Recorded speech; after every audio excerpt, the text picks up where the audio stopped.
Sekarang kita akan masuk kepada masalah selanjutnya, pasal ru'yatullah. Lah, ru'yatullah ini masalah yang jamil, masalah yang cantik, yang banyak orang-orang itu sampai sekarang masih terkejut. Yang saya katakan bahwasanya ru'yatullah itu adalah apa namanya? Ziyadatul ihlim. Banyak orang itu yang merasa ru'yatullah itu adalah melihat Allah semacam ini. Yani macam saya melihat Anta, ya begitu saya itu melihat Allah Subhanahu wa taala. Tak semacam itu. Nanti saya ati beberapa nusus daripada Nafsun Nadim dalam apa ini? Kitabnya beliau apa? Hidayatul Murid Sanakro. Sebelum itu saya kena jelaskan dulu apa sebenarnya ru'yatullah. Sebelum apa-apa tengok ru'yatullah diletakkan oleh Nadim di bagian wajibat, mustahilat atau jaizat. Di mana Ustaz Fauzan? Jaizat. Kita ini sekarang cakap pasal fi'lullah. Bukankah begitu? Tengok, dari awal kita cakap pasal apa? Sebelum-sebelumnya itu. Mana? Dari awal. Wa khaliqun wa jaizun fi khalqihi ma amkana ijadan i'daman karazkihil ghina fa khaliqun li abdihi wa ma amil muwafiqun liman aradaan yasil. Kita semua ini masih di dalam apa? Jaizat. Maknanya kita ini masih ada di dalam fi'lullah, masih di dalam af'alullah. Faru'yatullah pun masih di dalam kategori apa? Af'alullah. Ru'yatullah adalah fi'lullah. Ru'yatullah adalah jaizat. Selama dia fi'lullah, jaizat, ada pada zat Allah atau pada zat manusia atau selain Allah? Selain Allah, Ustaz Badrul. Karena jaizat tidak akan mungkin ada pada zat Allah Subhanahu wa taala. Wa ma jazalillahi faqad wajab. Yang boleh bagi Allah itu pasti wajib bagi Allah. Karena di dalam zat Allah tidak ada apa? Jaizat. La yaqumu fi dzatillahil hawadits. Karena setiap jaiz pasti hadis mumtasidan. Sekarang kita tahu beberapa mukadimah. Ru'yatullah adalah jaizat, boleh bagi Allah. Dan ru'yatullah fi'lullah. Dan ru'yatullah ada pada selain Allah. Jaizat. Dari sini kita mengetahui lagi ru'yatullah adalah nikmat.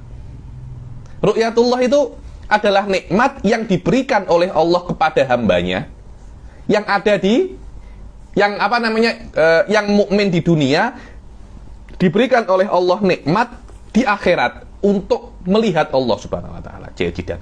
Melihat Allah ini apa? So, kita mengetahui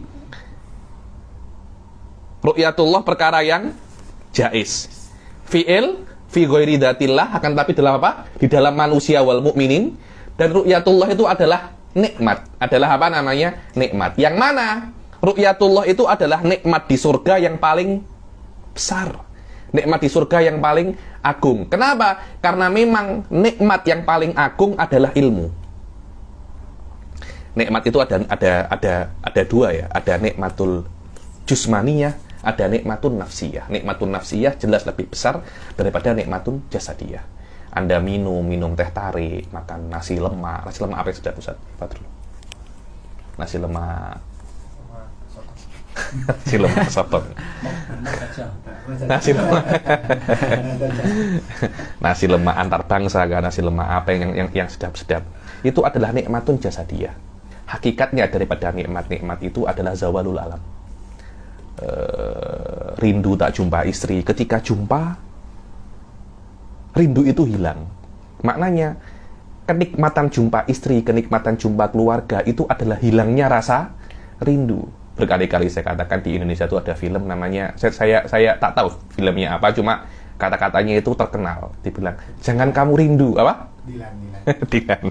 Jangan kamu rindu, biar aku saja. Rindu itu berat. Betul, so. Rindu itu apa namanya? Berat. Ketika untuk mendapatkan nikmat berjumpa, Anda kenapa namanya rindu? Hakikat daripada nikmat berjumpa itu adalah hilangnya rasa rindu. Kenyang pun juga sama. Untuk mendapat kenyang, Anda kena hilangnya rasa lapar. Hakikat daripada kenikmatan di dunia ini, nikmat jasadiyah ya, semuanya itu adalah hilangnya rasa sakit. ilah satu, hakikat daripada nikmat, dapat ilmu. Dapat ilmu itu tidak ada hilangnya rasa bodoh, karena rasa bodoh itu bukan apa ya? Bukan adab. Sebagian orang bodoh itu senang tuh. Semakin bodoh dia semakin senang. Anda kira orang alim itu senang kah? Orang-orang yang tahu keadaan kerajaan, keadaan negara, mereka pening loh. Kita hari-hari lepak di mama, makan. Orang-orang menteri-menteri itu hari-hari apa? Alamak, pening macam mana? Ini ayam naik, minyak naik, ini naik, nanti jadi ini. Kita hari-hari makan mama, kita hari-hari ini. Mereka yang pening. Karena orang yang ketidaktahuan itu kadangkala itu menjadi nikmat. Ketika Anda mendapat ilmu, Anda faham sesuatu, itu adalah hakikat daripada kenikmatan. Karena itu bukan sesuatu menghilangkan adab, tidak. Tapi menambah sesuatu yang tidak Anda punya. Itulah hakikat daripada nikmat. Maknanya, hakikat nikmat di dunia adalah bagaimana Anda mendapat ilmu. Yang lain-lainnya, itu bukan nikmat yang hakiki, tapi hilangnya rasa sakit. Anda tidak mendapat sesuatu yang baru, tapi menghilangkan sesuatu adab. Berbeda dengan ilmu. Anda mendapat, bukan hilang. Tapi Anda mendapat sesuatu. Tidak setakat hilangnya kebodohan. Karena kebodohan tidak ada ilmu. Tidak ada ilmu itu nothing. Bukan perkara yang wujudi. Berbeda dengan rasa lapar, perkara yang wujudi. Rasa rindu, perkara yang wujudi. Nikmat-nikmat di dunia itu hilangnya perkara yang wujudi ini. Berbeda dengan kebodohan. Kebodohan ini bukan perkara yang wujudi, tapi perkara yang adami. Ketika ada ilmu, Anda mendapat sesuatu yang wujudi. Tengok, beza ya? Beza ya? Selama semacam itu, selama mendapat ilmu adalah kenikmatan yang hakiki, dan kenikmatan di surga kelak, itu sama dengan kenikmatan yang ada di dalam dunia, cuma dengan level yang lebih tinggi. Plus nanti ditambahi di surga itu nikmat-nikmat yang tidak Anda jumpai di dunia. Ada. Jadi semua nikmat di dunia ada nikmat di surga. Yakni di surga ada yang tanya, nasi lemak ada, jangan Anda takut. Apa? Durian musangking ada, jangan takut. Apalagi? Rokok daun. Hah? Rokok ada, jangan takut. Rokok ada. Cerutu ada, jangan takut. Khomer saja halal, apalagi apa? Setakat rokok aja ada, jangan takut. Selama semacam itu, selama semacam itu, nikmat yang paling bagus di surga, nikmat yang paling bagus di surga, dia juga adalah nikmat yang paling bagus di dunia. Apa nikmat bagus di dunia? Mendapat ilmu. Karena dalam apa itu namanya, di dalam Khridah Bahiyah, fafham munihta ladzatal ifhami. Katanya para ulama itu, Imam Razi dalam kitabnya mengatakan, kalau raja-raja, penguasa-penguasa memahami nikmatnya para ulama ketika memahami ilmu, niscaya mereka akan perangi para ulama untuk mendapatkan nikmat-nikmat tersebut. Karena nikmat mendapat ilmu, memahami masalah jauh daripada kenikmatan Anda itu mendapat uang. Karena ilmu itu adalah nikmat hakiki daripada nikmat-nikmat yang ada di dunia.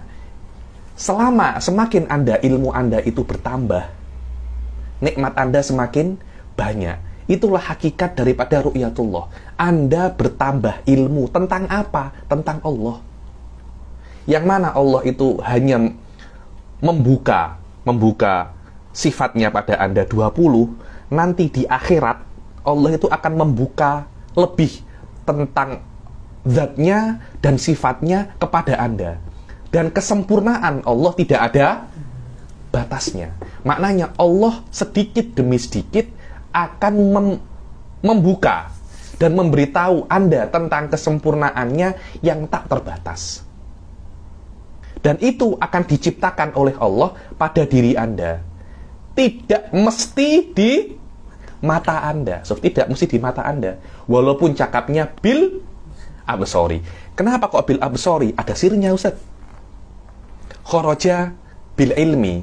Karena ru'yah ilmiah atau al-inkisyaf ilmi itu bisa inkisyaf hakiki. Untuk inkisyaf hakikoh, inkisyaf dengan basor bukan inkisyaf yang hakikoh. Ketika saya melihat Anda, saya lebih mengetahui tentang Anda, tapi tidak sampai derajat saya mengetahui apa? Hakikat Anda. Bukan maknanya ru'yatullah itu mesti ada di mata, tidak. Tapi lebih tahu tentang Anda sama seperti saya lebih tahu setelah saya mengetahui Anda, saya melihat Anda. Level pengetahuan ini adalah level pengetahuan dinamakan apa? Ru'yah bil basor. Sehebat-hebatnya, sejelas-jelasnya saya melihat Anda, tidak akan sampai derajat saya mengetahui hakikat Anda. Karena hakikat Allah tidak akan bisa diketahui kepada makhluknya. Makhluknya tidak akan bisa mengetahui hakikat Allah sama sekali, walaupun di akhirat. Kenapa? Karena Allah itu qadim. Kita itu apa? Hadits. Hakikat qadim tidak akan bisa diketahui kecuali oleh qadim itu sendiri. Ini adalah muktamad ahli sunnah wal jamaah. Selama semacam itu, Allah itu akan bisa menciptakan nikmat ini kepada Anda sikit demi sikit ketika di akhirat. Ada yang cakap nanti orang-orang itu akan mengetahui apa namanya, akan ru'yatullah itu setiap Jumat. Perempuan-perempuan itu katanya setiap Id. Laki-laki itu setiap Id dan Jumat. Itu selain para anbiya wassolihin derajat tinggi. Derajat tinggi. Yang derajat tinggi itu katanya mereka itu melihat Allah guduan wa asyiya, pagi dan malam. Katanya kalau mereka itu berhenti melihat Allah, mereka akan meminta tolong daripada nikmat-nikmat surga. Aku tidak kuat nikmat ini azab bagiku. Kenapa? Karena mereka sudah merasakan nikmat yang paling tinggi. Jadi bagaimana kalau Anda makan durian musangking, hari-hari makan musangking, kemudian diberi durian kampung yang nipis-nipis, yang kecil-kecil, yang 1 kilo 5 ringgit. Anda sebelumnya Anda makan durian musangking grade A3 plus, hari-hari makan itu. Kemudian diberi apa? Durian biasa. Apa? Ini bukan makanan saya, ini makanannya Saddam ini. Ya, makanannya Saddam. Saya jangan diberi makanan semacam itu.